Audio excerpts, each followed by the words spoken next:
Il y a quelques années, j'ai vécu une expérience qui, sans exagérer, a marqué un tournant dans ma vie.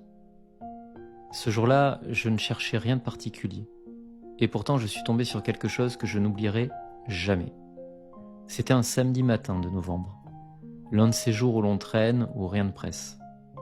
Je me souviens encore, le ciel était gris, il faisait froid et humide. Ma tête était pleine de pensées confuses. Ce n'était pas forcément une période très gaie de ma vie. Je venais de changer de travail et je me demandais si j'avais bien fait.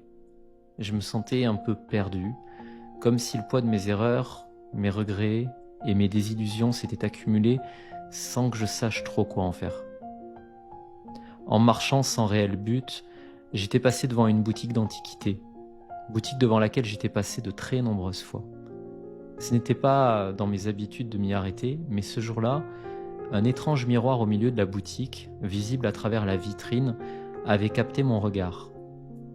Il était grand, imposant, son cadre orné de gravures anciennes, presque menaçantes. Mais ce n'était pas le cadre qui m'interpellait. De loin, c'était mon reflet. Il avait l'air différent.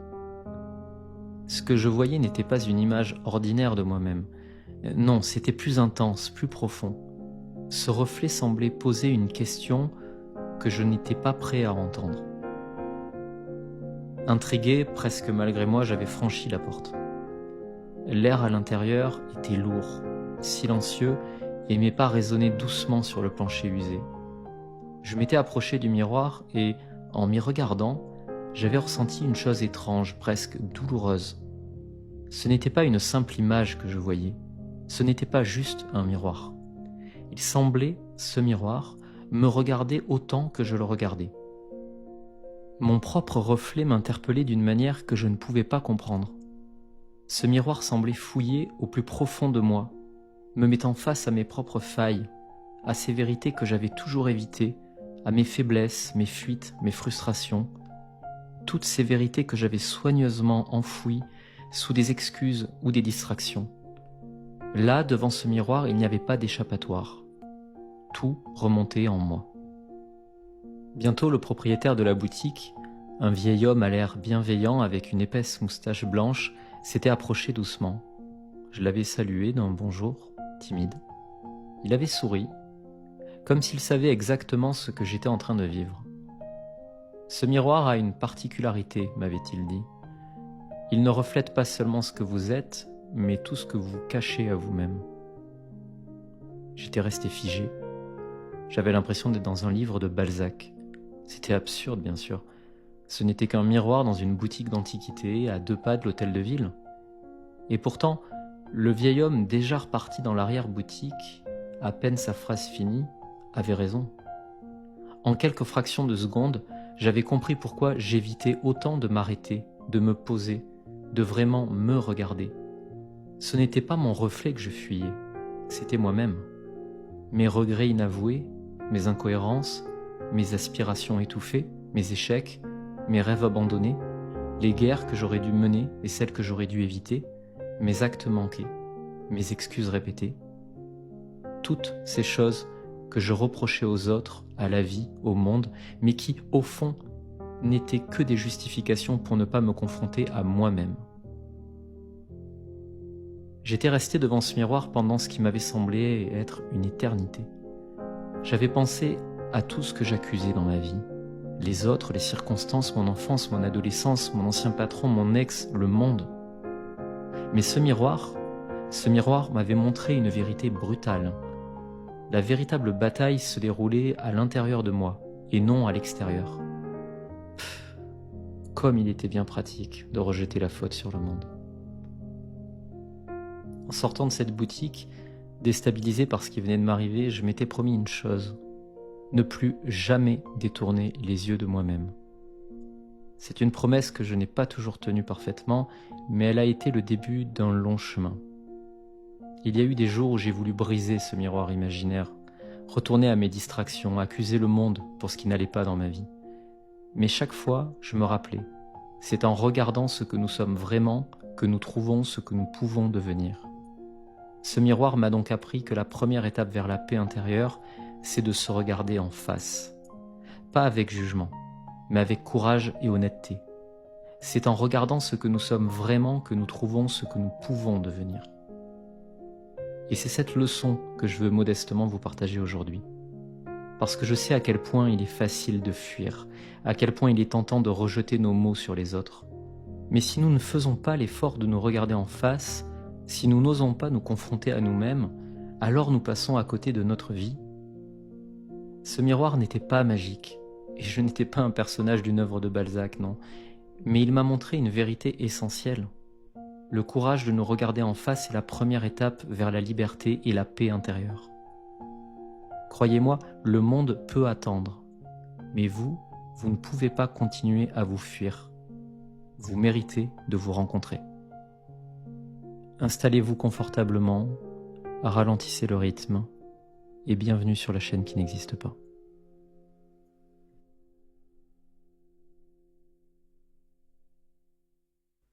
Il est une vérité inconfortable, mais nécessaire, que nous passons souvent une vie entière à fuir. Nous avons peur de nous regarder en face. Pas simplement dans le miroir pour vérifier si nos cheveux sont en ordre ou si nos vêtements sont assortis. Non, je parle de ce miroir intérieur qui reflète sans détour ce que nous sommes vraiment, avec nos forces, nos failles, nos contradictions. Nous vivons dans une société qui nous offre une infinité de distractions, une profusion d'échappatoires pour éviter cette confrontation. Et pourtant, il n'y a rien de plus vital que de savoir qui nous sommes réellement. Regardez-vous dans le miroir. Pas juste votre reflet, pas juste votre apparence. Regardez plus profondément au-delà de la surface. Que voyez-vous? Peut-être ressentez-vous une gêne, un inconfort. Peut-être détournez-vous instinctivement le regard, comme si affronter cette image était trop lourd à porter. Et pourtant, ce miroir, ce face-à-face avec vous-même, est la clé de votre liberté. Dans un monde qui nous invite sans cesse à fuir, à nous distraire, à projeter nos frustrations sur les autres, se regarder en face est devenu un acte tellement courageux. Pourquoi est-ce si difficile? Parce que ce miroir ne ment pas. Il nous renvoie non seulement nos forces, mais aussi nos failles, nos échecs, nos doutes, et cette partie de nous que nous préférerions ignorer. Mais vous me voyez venir avec mes gros sabots. Hein. Fuir ne nous sauve pas, je vous le dis de suite. Au contraire, fuir nous enferme, nous condamne à porter un poids invisible qui alourdit nos pas jour après jour. Prenons un instant pour être honnête. Combien de fois vous êtes-vous surpris à chercher des coupables ailleurs, à accuser une situation, une personne ou même le monde entier de ce qui vous rendait malheureux? C'est humain. Nous avons tous ce réflexe. Mais à force de regarder à l'extérieur, nous oublions de regarder à l'intérieur. Et pourtant, ce n'est qu'en osant nous confronter à nous-mêmes que nous pouvons espérer changer ce qui doit l'être. Il ne s'agit pas de se juger ou de se punir, ce n'est pas cela le but. Regarder le miroir de soi, c'est un acte de courage et d'amour. C'est reconnaître qu'il y a en nous des zones d'ombre, mais aussi une lumière immense. C'est accepter que nous ne sommes pas parfaits, mais que nous avons en nous tout ce qu'il faut pour évoluer. Chaque fissure dans ce miroir est une invitation non pas à nous détester, mais à grandir, à devenir un peu plus la personne que nous aspirons à être. Et voici la vérité. Ce processus est douloureux, oui, mais il est aussi profondément libérateur. Parce que lorsque vous vous voyez enfin pour ce que vous êtes, avec vos forces et vos fragilités, vos succès et vos échecs, vous arrêtez de fuir. Vous arrêtez de vous cacher derrière des masques. Vous devenez authentique. Et c'est dans cette authenticité que vous trouvez votre véritable puissance. Demandez-vous, à quand remonte la dernière fois où vous avez vraiment pris le temps de vous écouter, de vous regarder sans filtre ni jugement? Quand avez-vous pris conscience que vous êtes à la fois votre plus grand allié et votre plus grand obstacle? Le miroir ne vous juge pas, lui.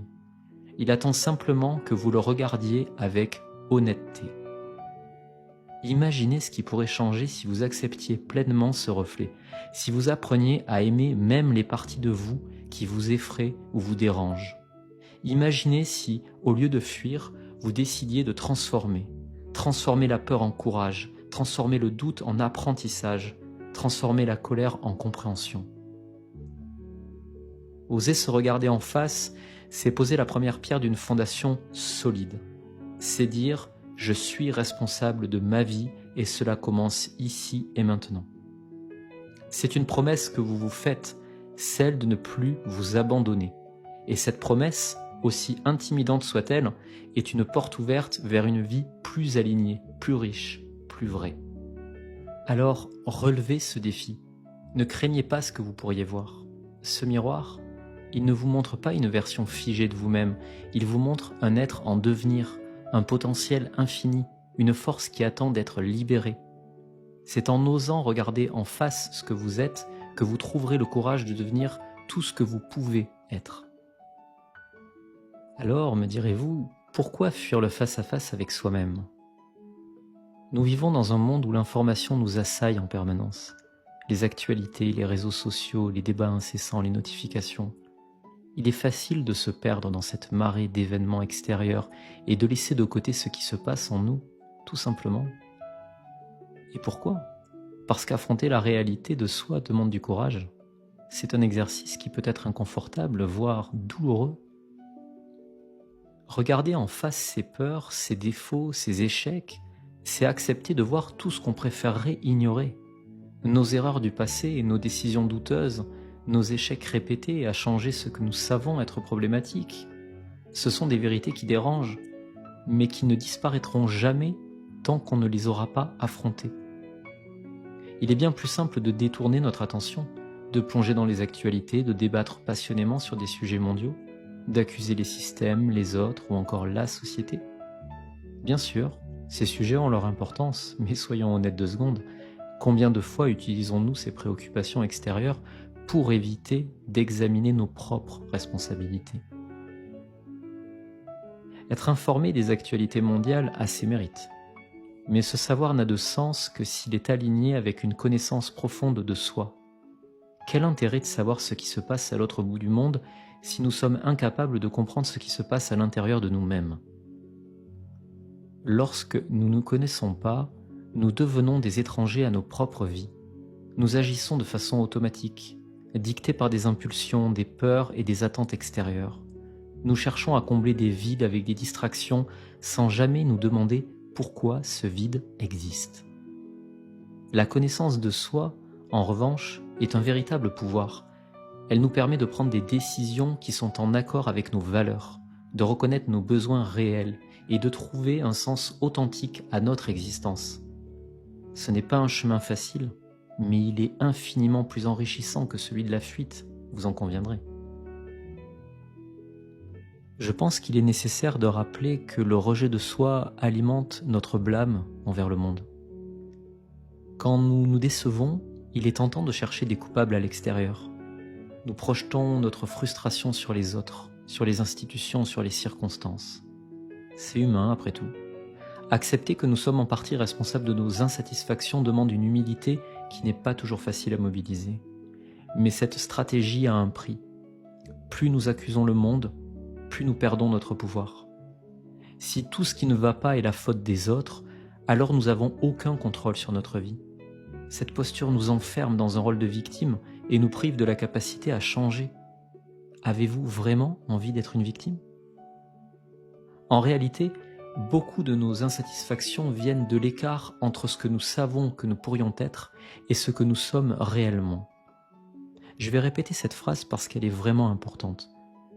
En réalité, beaucoup de nos insatisfactions viennent de l'écart entre ce que nous savons que nous pourrions être et ce que nous sommes réellement. Cet écart, nous le ressentons tous à un moment ou à un autre.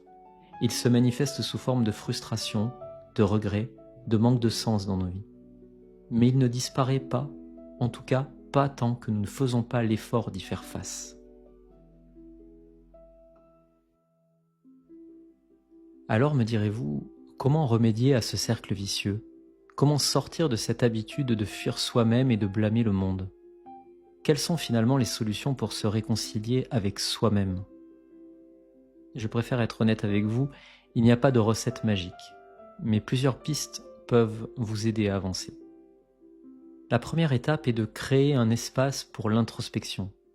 Cela peut passer par la méditation, l'écriture, la lecture de livres de psychologie, de philosophie, d'écriture sainte, qui regorgent d'enseignements, ou simplement des moments de silence. Ces instants nous permettent d'écouter notre voix intérieure sans distraction ni jugement. La seconde étape, c'est d'accepter nos imperfections. Se regarder en face, ce n'est pas chercher la perfection, c'est accepter que nous sommes humains, donc par définition faillibles, avec nos forces et nos faiblesses. Cette acceptation est libératrice, elle nous permet de nous concentrer sur ce que nous pouvons améliorer, sans être paralysés par la culpabilité. Prendre le temps de regarder nos faiblesses nous rend infiniment service. Nous avons tous cette petite voix intérieure, n'est-ce pas? Celle qui murmure ou parfois hurle que nous ne sommes pas assez intelligents, pas assez beaux, pas assez performants. Nous passons tant de temps à courir après une vision idéalisée de nous-mêmes que nous en oublions l'essentiel. Nous sommes humains. Et c'est dans cette humanité imparfaite et vulnérable que réside notre véritable beauté. Prenez un moment, fermez les yeux, pensez à vos erreurs, à vos échecs, à vos maladresses. Ressentez-vous cette gêne en vous qui monte, ce besoin de détourner le regard? Soyez honnête avec moi comme je le suis avec vous. Oui, vous avez envie de détourner le regard. C'est normal. Mais voici une autre vérité. Ces moments d'échec, de maladresse, ils ne définissent pas votre valeur. Ils sont simplement des témoignages de votre courage, celui d'avoir essayé. Accepter ces imperfections, ce n'est pas se résigner ou baisser les bras. C'est regarder ces parties de nous que nous avons tendance à cacher et leur dire « Tu fais partie de moi et c'est bien ainsi ». Cela ne veut pas dire que l'on ne peut pas évoluer ou s'améliorer, mais le vrai chemin, celui du changement, ne vient jamais du rejet ou du dégoût de soi-même. Il naît de l'acceptation, de la compréhension que nos failles sont des fenêtres vers notre humanité. Un vase fêlé laisse passer la lumière, là où un vase parfait la retient. Nos imperfections nous rendent uniques. Elles nous rappellent que nous ne sommes pas seuls dans nos luttes. Imaginez un monde où vous pourriez vous regarder dans le miroir sans jugement, où vous pourriez offrir à cette personne qui vous fixe le même amour que vous donneriez à un ami proche. Ce monde, il existe.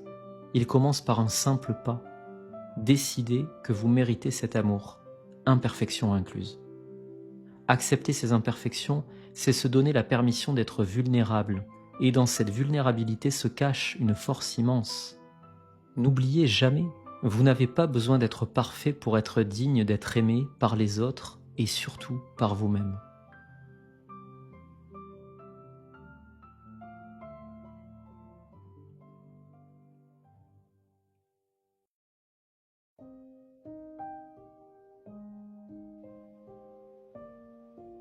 Au menu des autres pistes pour se réconcilier avec soi-même, il y a le fait d'identifier ses valeurs, ce que j'appellerais retrouver son or intérieur.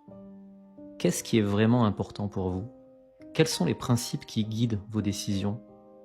Se poser ces questions aide énormément à aligner nos actions avec nos convictions et à vivre une vie plus authentique. Dans une époque qui nous assaille constamment avec des opinions, des attentes, des idéaux venus de toutes parts, il est facile de se perdre. Les réseaux sociaux, les standards de réussite, les jugements des autres, tout cela peut nous éloigner de nous-mêmes, comme un navire pris dans une tempête perd le cap. Mais alors, qu'est-ce qui nous guide? Qu'est-ce qui nous ramène à ce qui compte vraiment? Ce sont nos valeurs. Elles sont comme un phare, toujours là, même dans les nuits les plus noires. Mais encore faut-il les trouver, ces valeurs, et les écouter. Car souvent elles sont enfouies sous des couches de ce que l'on attend de nous, ou de ce qu'on devrait être. Pourtant, elles sont là, palpables, je vous le garantis, prêtes à éclairer votre chemin. Alors demandez-vous, qu'est-ce qui compte réellement pour vous? Pas ce que les autres vous disent d'apprécier, mais ce qui fait battre votre cœur un peu plus fort. Est-ce la justice, la bienveillance, l'honnêteté, la créativité, la foi? Ou peut-être l'amour, sous toutes ses formes? Ces valeurs, une fois identifiées, deviennent des ancrages. Elles nous permettent de dire non à ce qui ne résonne pas avec elles et oui à ce qui nourrit notre âme. Quand vous agissez en accord avec vos valeurs, quelque chose d'extraordinaire se produit. Une paix intérieure, une sérénité que rien ni personne ne peut vous enlever. Vous cessez de vous sentir en décalage, de vivre pour plaire ou pour correspondre aux attentes de vos contemporains. Vous commencez à vivre pour être fidèle à vous-même. Et cette fidélité, croyez-moi, est l'un des plus beaux cadeaux que vous puissiez vous offrir. Vraiment. Alors, cherchez vos valeurs. Prenez le temps de les écouter. Elles sont là, déjà en vous, comme un trésor caché sous les bruits du monde. Et une fois que vous les aurez trouvées, accrochez-vous à elles, même quand tout semble vouloir vous en éloigner. Elles sont votre vérité, elles sont votre lumière dans une époque sombre. Parmi les autres pistes pour se réconcilier avec soi-même, il y a le fait d'assumer ses responsabilités. Ce que j'appellerais le pouvoir de reprendre les rênes. Reconnaître notre part de responsabilité dans ce qui nous arrive est un acte de courage, mais aussi de liberté. Cela nous redonne le pouvoir d'agir et de changer ce qui ne nous convient pas. Il y a une vérité difficile à avaler. Tout ce que nous vivons n'est pas de notre faute, mais tout ce que nous vivons est de notre responsabilité. Cela peut sembler injuste, révoltant même. Après tout, il est si tentant d'accuser le monde, les autres, le passé, les circonstances. Bref, vous connaissez la chanson. Mais voici le secret. Tant que vous placez la faute à l'extérieur, vous abandonnez votre pouvoir. Assumer ses responsabilités, ce n'est pas se blâmer pour tout.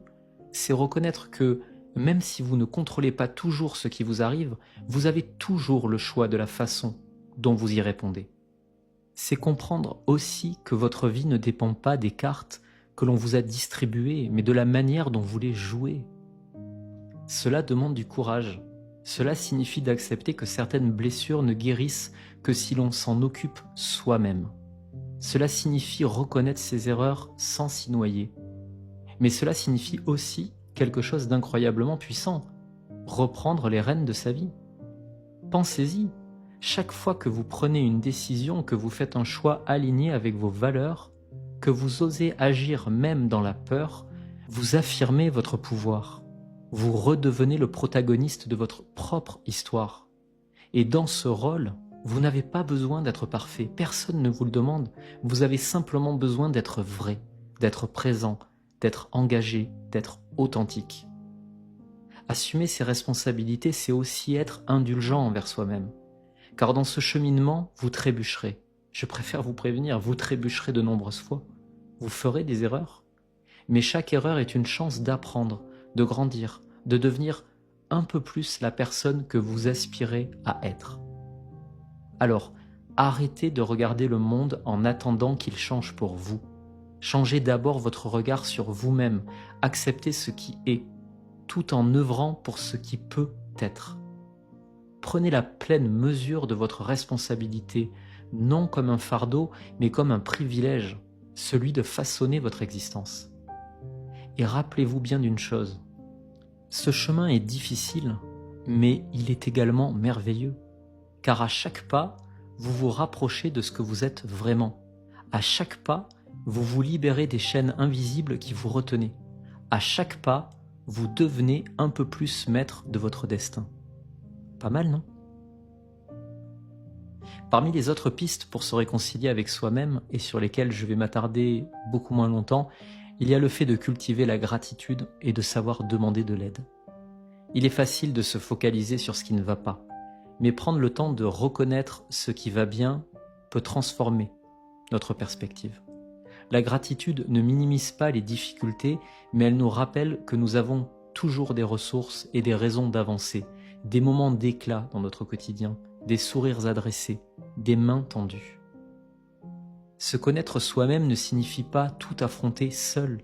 Parfois, un regard extérieur, celui d'un ami, d'un mentor, d'un thérapeute, peut nous aider à voir ce que nous ne parvenons pas à comprendre seuls.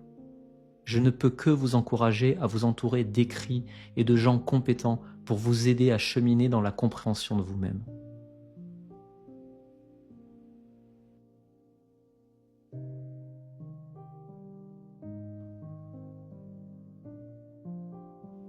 Vous l'aurez compris, le chemin vers l'authenticité, c'est un peu une quête héroïque. Se regarder en face, vraiment en face, n'est pas un geste anodin, c'est un acte qui exige une bravoure rare, une confrontation avec ce qu'il y a de plus vrai, de plus brut en vous. Ce n'est pas seulement un cheminement, c'est une quête, une épopée personnelle où chaque pas compte, où chaque détour révèle un nouveau pan de notre humanité. C'est le chemin vers l'authenticité. Dans cette aventure, il n'y a pas de carte toute tracée, pas de raccourci sûr. Sinon, ça se saurait. D'ailleurs, un chanteur que j'aime a dit « En ignorant les codes, on est baisé d'avance, mais en les suivant trop, on n'a aucune chance. » C'est bien vrai. On avance souvent à tâtons, trébuchant sur des vérités que l'on aurait préféré ignorer, butant contre des souvenirs douloureux ou des désirs inassouvis. Parfois on ressent l'envie de faire demi-tour, de refermer les portes que l'on vient d'entr'ouvrir. Mais c'est justement là que réside la grandeur de ce chemin. Ce n'est pas une ligne droite, mais un labyrinthe où chaque détour, chaque difficulté est une chance d'en apprendre davantage sur soi. Et dans ce voyage, on découvre une chose essentielle. Se regarder en face n'est pas un acte d'autocritique, mais un acte d'amour. Un amour sincère et profond, qui ne se nourrit pas d'idéalisation ou de perfection, mais avant tout d'acceptation. Accepter ses imperfections, ses peurs, ses erreurs, c'est apprendre à se pardonner.